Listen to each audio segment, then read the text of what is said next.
Motion in your step. Motivation in your heart. Hello, and welcome to today's Motion and Motivation podcast. We've put together a study guide for everyone. If you need it, you can grab it from the video description. Hey everyone, and welcome to our deep dive. We're going to be talking about something I think we're all kind of obsessed with. Success. Like what makes some people just totally crush it? It's a question people have been asking forever. Yeah. And luckily for us, we've got Malcolm Gladwell's Outliers to help us kind of unpack it all. A fantastic book full of stories and research that really challenge those typical just work hard ideas. Right. And I think that's what makes it so interesting. Like right away, Gladwell throws the story at you about Roseto, Pennsylvania. Oh yeah, the Roseto mystery. Yeah. This town, back in the 50s, had shockingly low rates of heart disease. I mean, unbelievably low. So, everyone was trying to figure it out, right? What was their secret? Some miracle diet or something? Researchers thought that at first, yeah, but it turns out the Rostons weren't eating anything particularly special or living these, super healthy lifestyles compared to other towns nearby. So what was going on? Why were they so healthy? It all came down to their community. They had these strong family bonds, often multiple generations living together, tons of social events, everyone supporting each other. So it wasn't just individual choices, it was the whole environment they created. Exactly. It was like this protective bubble, this incredible social structure that kept them healthy. Makes you think, right? For sure. But then Gladwell throws in this other idea, the Matthew effect, which is kind of mind-blowing. Oh yeah, that one's a big one. The idea that those little advantages you get early on can snowball over time. Okay, so explain that one to me because I'm not sure I totally get it. Okay, so Gladwell uses this example of Canadian hockey players. A huge number of elite players are born in the first few months of the year. January, February, March. Really? No way. Is that some kind of Canadian hockey gene thing or something? Nope, not at all. It's all because of age cutoff dates for youth leagues. So those kids born early in the year are slightly older, maybe bigger, when they first start playing. So they get more attention, end up on better teams, and that just builds on itself year after year. Exactly. And it's not just hockey. You see it in soccer, you see it in school, even in business and stuff. Those early advantages, they really stick with you. Wow. Yeah. Kind of makes you wonder, how much of success is really in our control? Right. But then there's that whole nature versus nurture debate. What about natural talent? Some people just seem to be born good at certain things. And Gladwell has something to say about that, too. Oh, yeah. He dives deep into the research and comes up with this idea, the 10,000-hour rule. Okay, I've heard of that. So basically, you got to put in the time to get good. More than you might think. Across all sorts of fields, whether you're talking about violinists, chess players, software developers, top performers tend to have around 10,000 hours of practice under their belts by the time they hit that mastery level. 10,000 hours. That's a lot of time. It is. And he tells this great story about Bill Joy, a legendary software developer.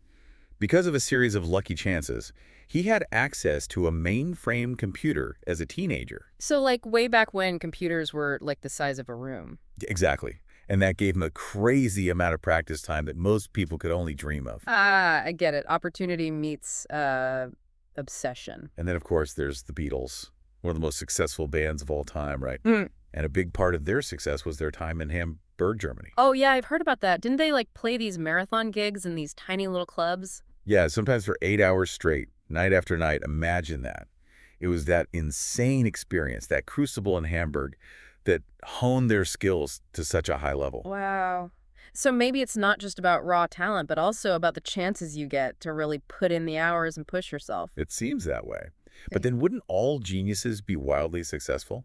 If success is just about practice, shouldn't those with sky-high IQs automatically rise to the top? Gladwell tackles this head-on, right? By comparing Chris Langan, who had this crazy high IQ, to Robert Oppenheimer, who led the Manhattan Project. Both brilliant guys, but their lives turned out very differently. Oppenheimer achieved huge success, while Langan faced a lot of setbacks and never quite lived up to his potential. So what made the difference? They were both super smart. Gladwell argues that Oppenheimer had something called practical intelligence. It's this ability to navigate the world effectively, to read social situations, communicate persuasively, get what you want. It's that social savvy. Okay, so being book smart isn't enough. You got to know how to deal with people too. Exactly. And it's not just about being nice. It's about understanding those unspoken rules of how to work a room, how to build relationships, how to get people on your side. And where does this practical intelligence come from? Is this something you're born with, or can you learn it? Well, Gladwell dives into research on parenting styles. And it turns out the way kids are raised can give them a huge advantage or disadvantage in this area. Okay, so this is where it gets really interesting. He talks about concerted cultivation, right? What was that all about again? Right. Concerted cultivation, it's more common in like middle and upper class families. It's this idea of actively fostering a kid's talents, opinions, skills. These kids, they're exposed to a wider range of experiences, taught to negotiate, question authority, advocate for themselves. So that helps explain why Oppenheimer thrived, even though he faced challenges. Like his upbringing gave him a cultural toolkit, those skills and behaviors to deal with complex situations. Exactly. And Langan, as bright as he was, seemed to be missing some of those tools. But there's one more piece to add to this puzzle: demographics.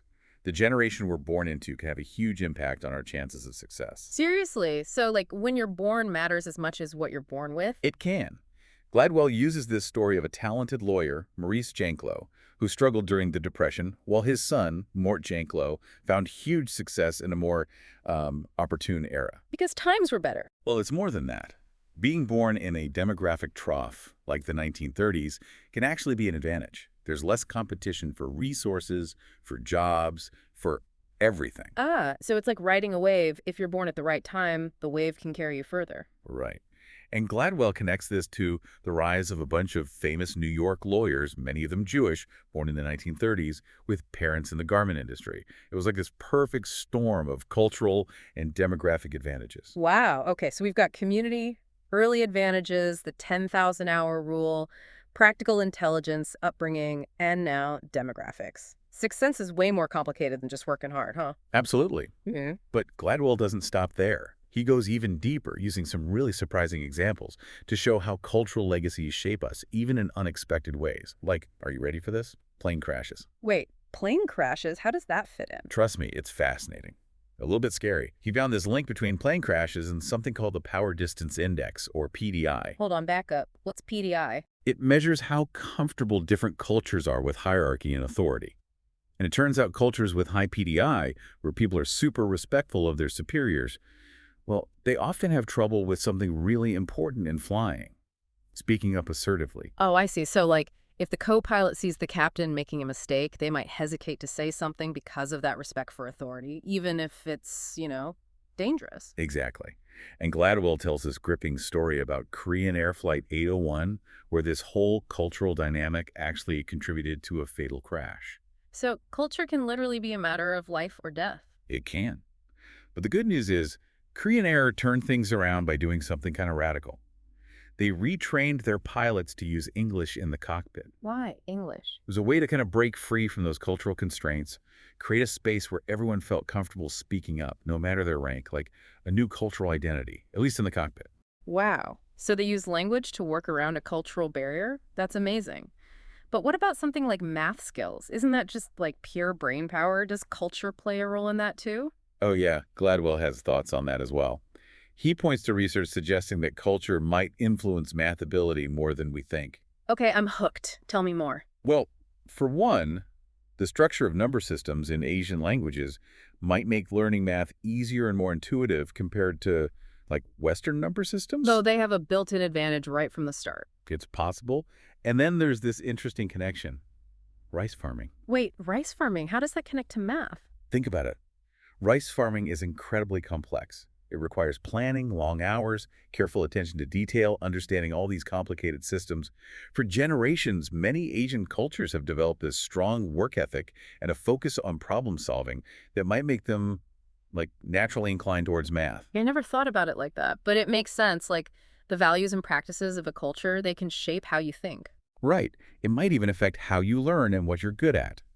And to further prove this point, Gladwell tells us about the KIPP Academy in the South Bronx. I've heard of KIPP. It's a school where low-income kids are getting incredible results, right? Yeah, especially in math.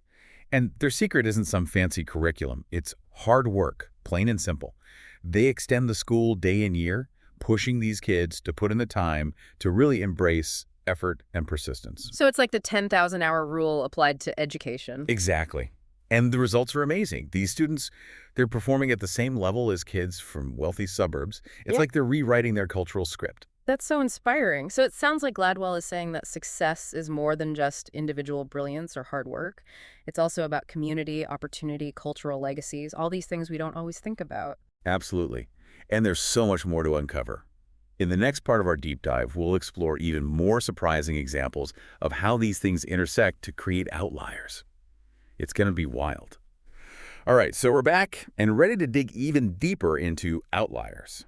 We've seen how community and those early advantages can play a huge role, but Gladwell, he doesn't stop there. He goes on to explore how cultural legacies, like where we come from and the values we inherit, how those things can impact our success in some really powerful and kind of disturbing ways. Okay, so give me an example. What are you talking about? Well, he starts off with this chapter called The Ethnic Theory of Plane Crashes, which I know sounds kind of crazy at first. Yeah, that doesn't sound very uplifting. No, not exactly, but stick with me. He's looking at these Korean air crashes that happened back in the late 90s, and he starts to see this pattern, something that goes beyond just pilot error or mechanical problems. Okay, so what is it? What's he finding? It's about cultural dynamics, specifically this thing called mitigated speech. Mitigated speech. Yeah, it's basically how people communicate in cultures with high power distance, where like respect for authority is really deeply ingrained. So in these cultures, it can be super hard to challenge a superior, even when you know something's wrong. So, like, even if you see the captain about to fly the plane into a mountain, you might hesitate to speak up because you don't want to disrespect them. Unfortunately, yeah. And in the cockpit, those split-second decisions, they're life or death. That hesitation, that reluctance to be assertive, it can have tragic consequences. And that's what happened with Korean Air. Yes. But here's the interesting part. They were able to turn things around by making a pretty drastic change. They started retraining their pilots to use English in the cockpit. Wait, English. Why English? Everyone on the planes was Korean, right? Right.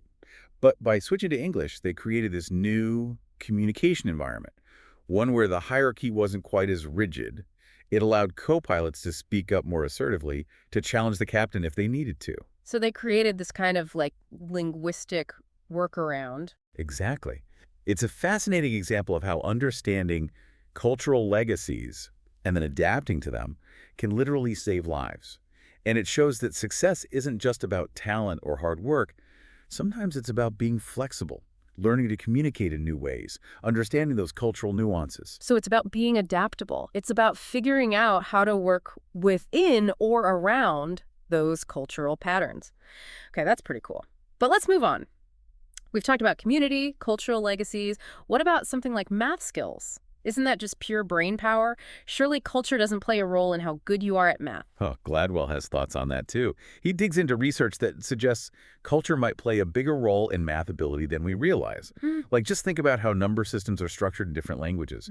In some Asian languages, the way numbers are expressed makes it easier for kids to grasp basic math concepts early on. So they have a built-in advantage just because of their language. Possibly, yeah. And then he brings up this other interesting connection, rice farming. Rice farming, what does that have to do with math? Well, rice farming, especially traditional rice farming, it's incredibly demanding. It requires meticulous planning, long hours, this deep understanding of complicated systems. So, for generations, many Asian cultures have developed this intense work ethic, this focus on persistence and problem solving that might actually translate into an advantage when it comes to learning math. Interesting. So it's like their cultural background, shaped by the demands of rice farming, is giving them this leg up when it comes to approaching math problems. It's an intriguing theory, for sure. And it reinforces this idea that success is never just about individual talent or effort. It's about the cultural legacies we inherit, those often invisible advantages and disadvantages that we carry with us. And to really hammer this point home, Gladwell brings us to the KPP Academy, a middle school in the South Bronx. Oh yeah, I've heard of KPP. It's a school where low-income kids are getting amazing results, right? Exactly. And they're achieving these results not because of some fancy teaching methods or expensive technology. It's all about hard work. Plain and simple. They have a longer school day and year.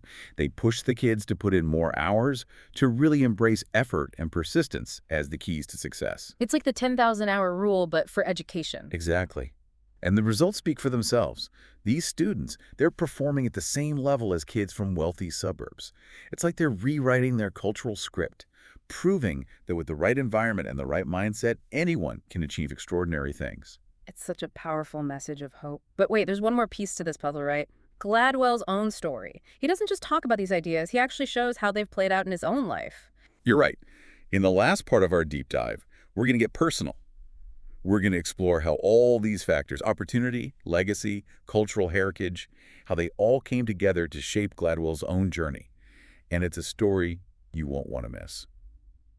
Okay, so we're back for the final part of our deep dive into outliers. And this time, things are going to get a little more personal. We've been talking about all these factors that contribute to success, right? But now, we're going to see how those same ideas played out in Gladwell's own life. Yeah, he doesn't just theorize about this stuff. He actually shows us how it's all connected to his own personal story, which is really cool. And kind of brave, too, right? Like, he's really putting himself out there, showing how these forces have shaped his own journey. Totally. So where does he start? He takes us back to Jamaica, where his family history is intertwined with, well, some pretty heavy stuff. I mean, we're talking about the legacy of slavery, the complexities of race and class, all that. Wow, so right away it's getting deep. It is. It all starts with his great-great-great-grandmother, who was an enslaved woman from West Africa. And her son, John Ford, he was a mulatto, which meant he had certain advantages in Jamaican society that other people of color didn't have, even though it was still a slave society at the time. So even within that horrible system, there were these layers of privilege based on how much European ancestry you had. Exactly. And that's what's so disturbing and fascinating, I think, because it shows how these totally arbitrary distinctions based on something as random as skin color can have this huge impact on a person's life. It's a good reminder that even within terrible systems, there are still winners and losers, right? Right. And it connects back to what we've been talking about, like those unearned advantages, the Matthew effect, all that stuff. Because John Ford, he was able to use those advantages, even though they came from a horrible place, to get ahead. And those benefits, they trickled down through generations. So even Gladwell's own success is partially a product of those historical injustices. It's kind of mind-blowing. It is. And it leads us to the story of Gladwell's mom, Joyce, who was, by all accounts, a remarkable woman. Yeah, I'm curious to hear about her. So she was born in Jamaica in the 1930s. And for a young black woman at that time, getting a good education, going to university, that was a huge challenge. So how did she do it? How did she overcome those obstacles? Well, it was a combination of things. She was incredibly determined, super bright, and she had a family who believed in her and supported her education, which was huge. But she also got really lucky. Lucky in what way? She got a scholarship to this prestigious high school, which then opened the door to university.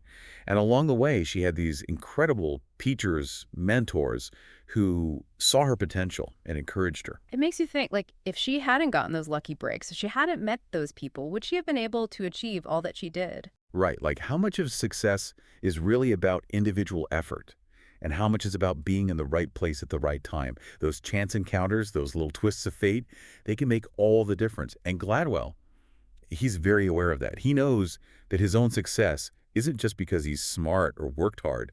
It's because of the sacrifices his family made, the opportunities he was given, all those things that were outside of his control. It's pretty humbling, right, to acknowledge that? Totally. And it kind of goes against that whole, pull yourself up by your bootstraps mentality that we hear so much about. Yes, hard work is important, but we also have to acknowledge the role of luck, of privilege, of all those things that we can't control. So if success is shaped by all these factors, what does that mean for us? What are we supposed to do with that information? I think it's a call to action, honestly. It's a reminder that we need to be more aware of the advantages and disadvantages that people face and work to create a more level playing field. So it's about being mindful, about recognizing our own privilege, about trying to create more opportunities for others. Exactly. And I think that's what makes Outliers so powerful. It's not just a book about success, it's a book about responsibility.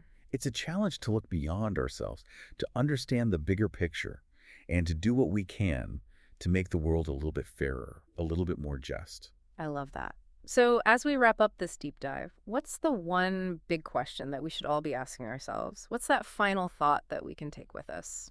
I think it goes back to what we were just talking about. Knowing that where we come from, the opportunities we've been given, all those things, play such a huge role in our own success. What responsibility do we have to help create those same opportunities for others? How can we use our own success, our own privilege, to lift others up? It's a tough question, but it's one that we all need to wrestle with. It is, and it's something that Gladwell, through his own story, is challenging us to think about. So, on that note, I want to thank you all for joining us on this deep dive into Outliers. We hope it's sparked some new ideas, challenged some old assumptions, and maybe even inspired you to go out there and make a difference. If you enjoyed this video, don't forget to hit the like button and subscribe. That way you won't miss any of our updates. Also, if you think this video could help others, please share it with them. Thanks for watching and for your support.